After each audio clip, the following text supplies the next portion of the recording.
The daily average of COVID hospitalizations is up back to 25,000 Americans. COVID-related deaths standing at roughly 237 daily, down slightly, though, from June.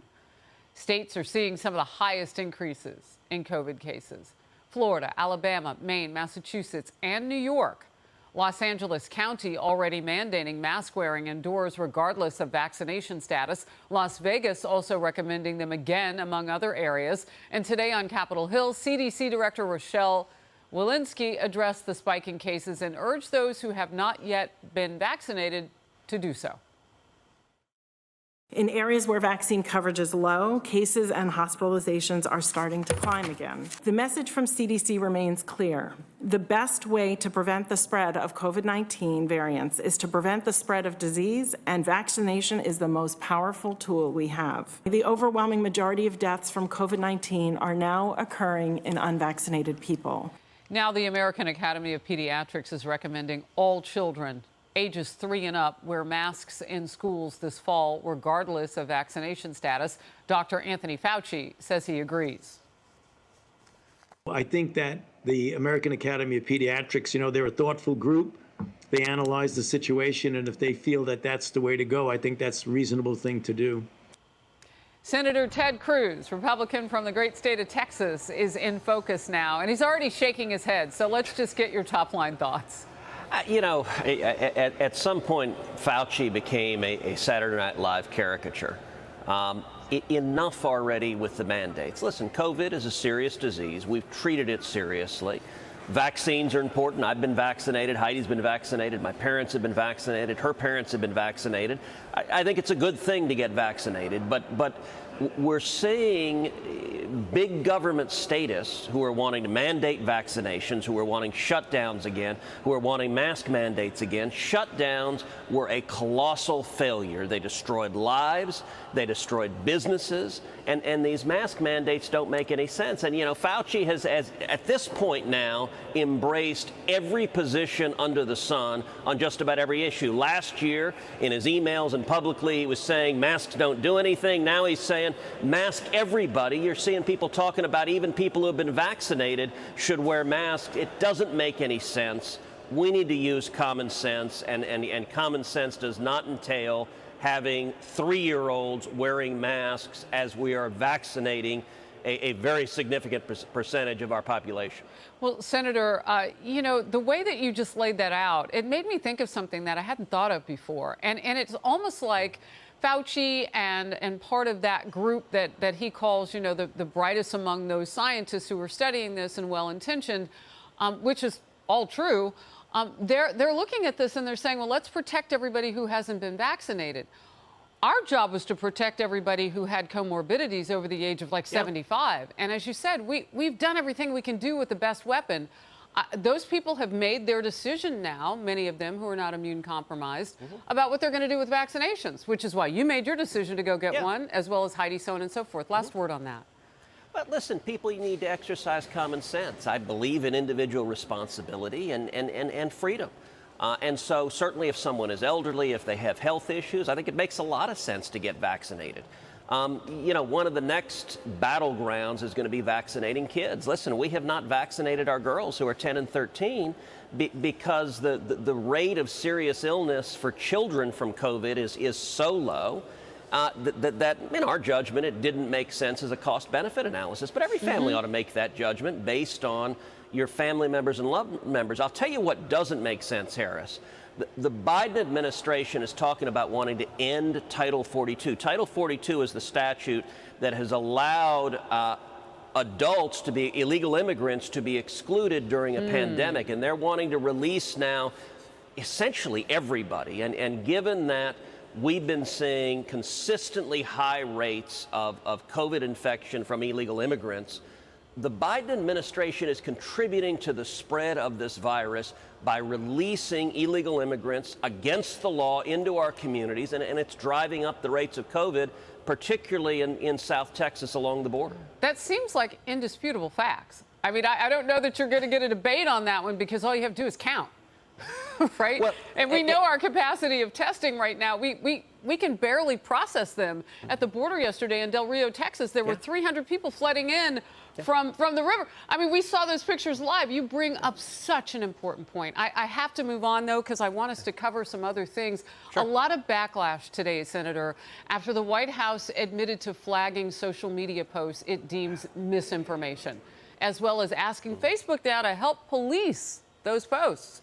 Press Secretary Jen Psaki dodged a question on the specific posts, and it wanted Facebook to remove, and if that will be made public. Watch. First of all, we've not asked Facebook to block any individual posts. The way this works is that there are trends that are out there on social media platforms. You're aware of them. It's up to social media platforms to determine what their application is of their own rules and regulations. And so we just certainly raise where we have concerns about information that's inaccurate. I'll add this quick in. President Biden walked back those original claims that he had that Facebook is killing people with misinformation. Facebook isn't killing people. These 12 people are out there giving misinformation. Anyone listening to it is getting hurt by it. It's killing people. It's bad information. My hope is that Facebook, instead of taking it personally that somehow I'm saying Facebook is killing people, that they would do something about the misinformation, the outrageous misinformation about the vaccine. So he went back to blaming 12 people. We don't know who they are. Are they keeping lists of Americans that they think are wrong or don't agree with? Lots of questions. Critics ripping Biden's total 180 on the issue. One tweeted this, not the administration's finest hour. Another, you shouldn't take me calling you a murderer personally. And another asks, so was the previous statement misinformation? Senator Cruz. Listen, the Biden administration believes in power. They want to have the power to silence you. They want to have the power to silence any criticism. I got to admit, for a politician, if you could have all your critics simply disappear and unable to criticize you, that might be pretty nice. It's contrary to the Constitution. It's contrary to the First Amendment. It's contrary to a free democracy. But the Biden administration is getting big tech to be the arm in silencing critics. And by the way, what they call misinformation very conveniently always benefits Democrats, always benefits Joe Biden. They've been wrong over and over and over again. So they got big tech, for example, to silence, to disappear, to block the New York Post for the story on Hunter Biden's laptop. Why? Because it was politically damaging to Joe Biden. We now know that story was true, but they called it misinformation. They also got big tech to block anyone suggesting that the Wuhan virus actually came from the Chinese government labs in Wuhan. It now, I think the preponderance of the evidence suggests that the virus escaped from a Chinese government lab, and yet big tech made that disappear. And one of the striking things, so it's interesting watching the Biden White House try to backstep a little bit from their statements last week, but what they have inadvertently done is they have strengthened President Donald Trump's lawsuit against big tech, against Facebook and Twitter and Google, because, look, what President Trump argues in the lawsuit is that they are violating the First Amendment by censoring Americans. The biggest argument they have in their defense is they're private companies, not the government, and the First Amendment only applies to the government. Well, there's an exception to that the Supreme Court has long recognized, which is the government can't use a private company to carry out a government policy. And here, this is what they're doing. Here, the Biden White House is asking the big tech monopolists, please silence, block, disappear any views we disagree with. And I think that's blatantly illegal. It's also an abuse of power that is really contrary to the principles that our country was built on. Well, and we know that that's what's going, no matter what they say from the lectern now, because they originally told us that they get together regularly with these big tech corporations to talk about the misinformation in Facebook posts. Well, and by the way, I don't know if we know this, and we'll move on. I'll just ask this rhetorically. What happens if you get on one of those lists? Because I was posting on my Twitter, just little old me, I don't matter, but, you know, I'm not a billion Facebook users, obviously, questions about the Wuhan lab leak. A year ago, stickered, problematic, Harris Faulkner, problematic, whatever. What happens if you get on their list, Senator Cruz? How do you get off that list? And what does it mean when they go after those 12 people? If we can't even identify them as a journalist, I don't know how you hold them accountable if something goes wrong in their processing. Well, they don't want to be held accountable. And big tech is asserting the power over all of journalism. If they could, they'd block all of Fox News. They haven't gone that far yet, but that's where they want to go. We've seen that they're willing to throw Donald Trump off of social media and claim completely unaccountable, arbitrary power. If they can do that to him, they can do that to anybody. And it is amazing, these so-called journalists at CNN, ABC, CBS, the New York Times, the Washington Post, who just meekly go along with a handful of Silicon Valley billionaires, the modern oligarchs, like the Russian oligarchs. We have the Silicon Valley oligarchs, and the media is perfectly happy to have these billionaires determine who gets to speak, who doesn't, and what you get to say.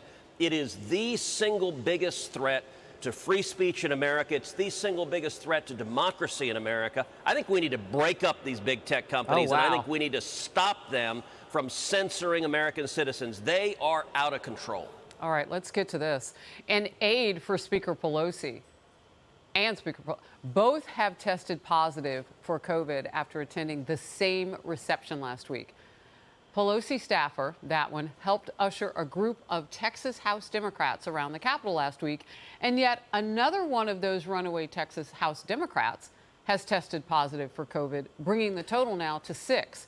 More than 10% of that group that fled to D.C. to protest a Republican state election reform bill, that's a growing number really rapidly. Last night, 40 of those Democrats held a virtual town hall to push for a federal voting law, and again, painted themselves as heroes. Let's watch. We're sacrificing a lot more than just time away from our families, but all of that sacrifice is worth it.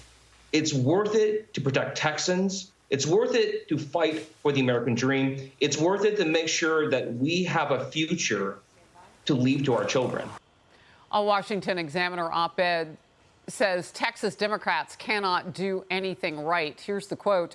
To recap, Texas Democrats lost yet another election in 2020. They fled their own state to prevent the majority from passing a benign piece of legislation.